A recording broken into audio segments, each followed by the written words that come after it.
Hello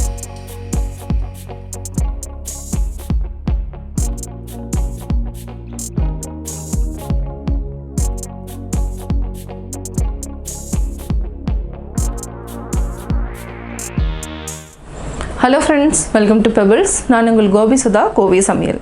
நம்ம இன்னைக்கு செய்ய போகிறது வெண்டைக்காய் வேப்புடு. இது வந்து என்னென்னா ஆந்திராவில் ரொம்ப ஸ்பெஷல். இதோட ஸ்பெஷல் என்னென்னு பார்த்தீங்கன்னா இந்த வெண்டைக்காய் வந்து என்னென்னா கிறிஸ்பியாகவும் இருக்கும், அதே மாதிரி நல்லாவும் வெந்திருக்கும். இதான் வந்து இதனுடைய டிஃப்ரென்ஸ்னு சொல்லலாம். நம்ம நார்மலாக வெண்டைக்காய் பொரியல் செய்கிறதுக்கும் இதுக்கும் லைட்டாக வந்து டிஃப்ரென்ஸ் இருக்கும். எல்லாருமே லைக் பண்ணி சாப்பிடுவாங்க. ஈவன் குழந்தைங்க கூட ரொம்ப லைக் பண்ணி சாப்பிட்ற மாதிரி தான் இருக்கும். ஃபஸ்ட்டு வந்து என்னென்னா இதுக்கு வெங்காயம் பூண்டு வந்து நல்லா ஃப்ளேவர் கொடுக்கும். இதுக்கு மேலே நல்லா தூக்கலாக இருக்கிறதுக்கு நம்ம அதாவது என்னென்னா வேர்க்கடலையை பொடி பண்ணி நம்ம போடணும். ரொம்ப ஈஸியாக பண்ணலாம். இப்போ எப்படி செய்யலான்னு பார்க்கலாம்.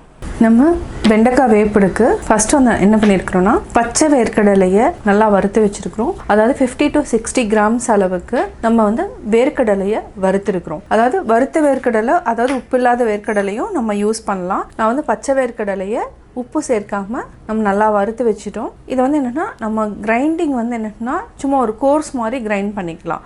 அதாவது ஜஸ்ட் ஒரு 2-3 செகண்ட் மட்டும் கிரைண்ட் பண்ணிடலாம். அதாவது பார்த்தா கொரகொரப்பாக இருக்கணும். இதை வந்து ஆறுனதுக்கப்புறம் நம்ம வந்து கிரைண்ட் பண்ணி எடுத்து தனியாக எடுத்து வச்சுக்கலாம். அடுத்தது என்னென்னா வெண்டைக்காயை நம்ம இப்போ கட் பண்ணிக்கலாம்.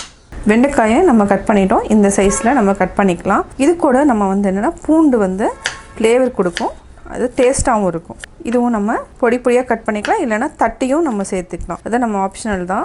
அவ்வளோதான். இதுக்கு பச்சை மிளகாய் 2, வரமிளகாய் 3. இது காரமாக இருக்கிறதுனால 3 எடுத்துருக்குறோம். இதையும் வந்து நம்ம அரைச்சி எடுத்துக்கலாம்.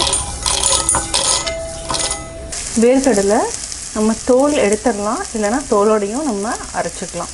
நான் வந்து இன்றைக்கி தோலோடு அரைச்சிக்க போகிறேன். இதை வந்து ஒரு கோர்ஸ் மாதிரி நம்ம அரைச்சி எடுத்துக்கலாம். ஜஸ்ட்டு பார்த்திங்கன்னா ஒரு 2 செகண்டு தான் நம்ம வந்து அரைச்சோம். இந்த மாதிரி இருக்கணும். இது வந்து வெண்டைக்காய் மேலே போடுறப்போ அதாவது அந்த ஃப்ளேவர் நரன்னு கொஞ்சம் இருக்கிற மாதிரி நம்ம அரைச்சிட்டோம். இதை வந்து லாஸ்ட்டில் தான் நம்ம போட போகிறோம். தனியாக எடுத்து வச்சுக்கலாம். நம்ம 3 டேபிள் ஸ்பூன் அளவுக்கு நல்லெண்ணெய் அல்லது கடலெண்ணெய் எது வேணாலும் நம்ம சேர்த்துக்கலாம். 3 டேபிள் ஸ்பூன் எண்ணெய் விட்டுட்டோம். ஃபஸ்ட்டு நம்ம கடுகு போட்டுக்கலாம். கடுகு 1/4 டீஸ்பூன், கடலைப்பருப்பு உளுத்தம்பருப்பு 1/2 டீஸ்பூன். இது நல்லா பொன்னிறமாகட்டும். பொன்னிறம் ஆனதுக்கப்புறம் நம்ம ஃபஸ்ட்டு வந்து கொஞ்சமாக கருவேப்பிலை சேர்த்துக்கலாம். இது கூட வரமிளகாய், ஆக்சுவலாக 5-6 வரமிளகாய் நம்ம சேர்த்தலாம். இது வந்து கொஞ்சம் காரமாக இருக்கிறதுனால நான் கம்மியாக தான் சேர்த்துருக்குறேன். இப்போது பச்சை மிளகாய் 2, 5 பூண்டை பொடியாக நறுக்கியிருக்கேன். இல்லைனா நம்ம தட்டியும் ஆட் பண்ணிக்கலாம். இது நல்லா ஃப்ரை ஆகட்டும். இப்போ பார்த்திங்கன்னா பூண்டனோட ஃப்ளேவர் வந்து நல்லா தூக்கலாக இருக்கும். அடுத்து நம்ம பெரிய வெங்காயம் பொடியாக நறுக்கியிருக்கிறோம், அது 1 ஆட் பண்ணிக்கலாம். இதையும் சேர்த்து பொன்னிறமாக வதக்கிக்கலாம். இது கூட நம்ம சின்ன வெங்காயமும் சேர்த்து பண்ணினா இன்னும் நல்லா டேஸ்ட்டாக இருக்கும். நம்ம வந்து பெரிய வெங்காயம் இன்றைக்கி ஆட் பண்ணியிருக்கிறோம். நல்லா வதக்கிட்டோம். கட் பண்ணி வச்சுருக்கிற வெண்டைக்காயை ஆட் பண்ணிக்கலாம். இது நல்லா இதனுடைய பசை வந்து அதாவது போகிற வரைக்கும் லைட்டாக, அதாவது மீடியம் ஃப்ளேமில் வச்சு நல்லா வறுத்துக்கலாம். அதாவது உங்களுக்கு எப்படி இருக்கணும்னா நல்லா ஃப்ரையும் ஆகணும், அதாவது சாப்பிட்டா கிறிஸ்பியாகவும் இருக்கணும். அந்த பசை வந்து போகிற வரைக்கும் நல்லா வறுத்துக்கலாம். நல்லா வறுத்ததுக்கப்புறம் தான் நம்ம வந்து உப்பு சேர்த்தணும். உப்பு உடனே சேர்த்தக்கூடாது. அதாவது வெங்காயத்தில் இருக்கிற தண்ணி, எண்ணெய் இதுவே போதும். இதுக்கு எக்ஸ்ட்ரா எதுவுமே தேவை கிடையாது வதக்கிறதுக்கு. இப்போ பார்த்திங்கன்னா நல்லா கிறிஸ்பி ஆகிடுச்சு.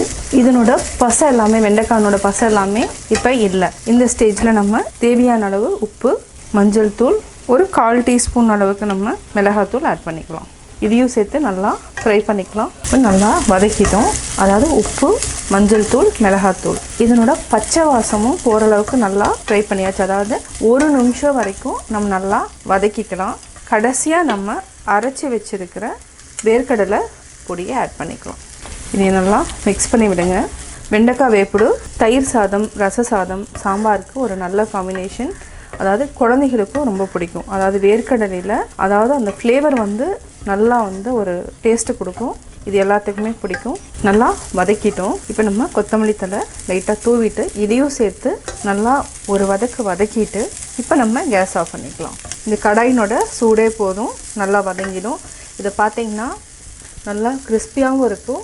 சாப்பிட்றதுக்கு வந்து ஒரு நல்ல ஃப்ளேவர் கொடுக்கும். அதாவது வேர்க்கடலையினோட ஃப்ளேவர் வந்து கொடுக்கும். நம்ம ஒரு பவுலுக்கு மாற்றிக்கலாம்.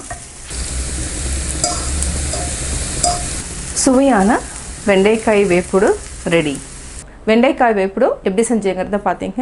நீங்களும் வீட்டில் ட்ரை பண்ணி பாருங்கள். இது வந்து என்னென்னா ரச சாதம், சாம்பார், தயிர் சாதத்துக்கு நல்ல காம்பினேஷன். ட்ரை பண்ணி பார்த்துட்டு உங்களுடைய கமெண்ட்ஸ் எனக்கு சொல்லுங்கள். லைக் பண்ணுங்கள், ஷேர் பண்ணுங்கள், மறக்காமல் சப்ஸ்கிரைப் பண்ணுங்கள். என்னோடய குக்கிங் வீடியோ முடிஞ்சதுக்கப்புறம் பார்த்தீங்கன்னா ஒரு திருக்குறள் வந்து நீங்கள் பார்க்கலாம். உங்கள் குழந்தைகளுக்கு நீங்கள் சொல்லித்தரலாம்.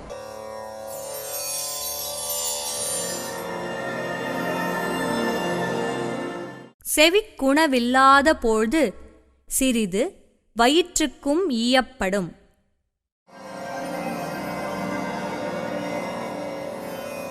விளக்கம்: செவிக்கு கேள்வியாகிய உணவு இல்லாத பொழுது அதற்கு துணையாக உடலை ஓம்புவதன் பொருட்டு வயிற்றுக்கும் சிறிது உணவு தரப்படும்.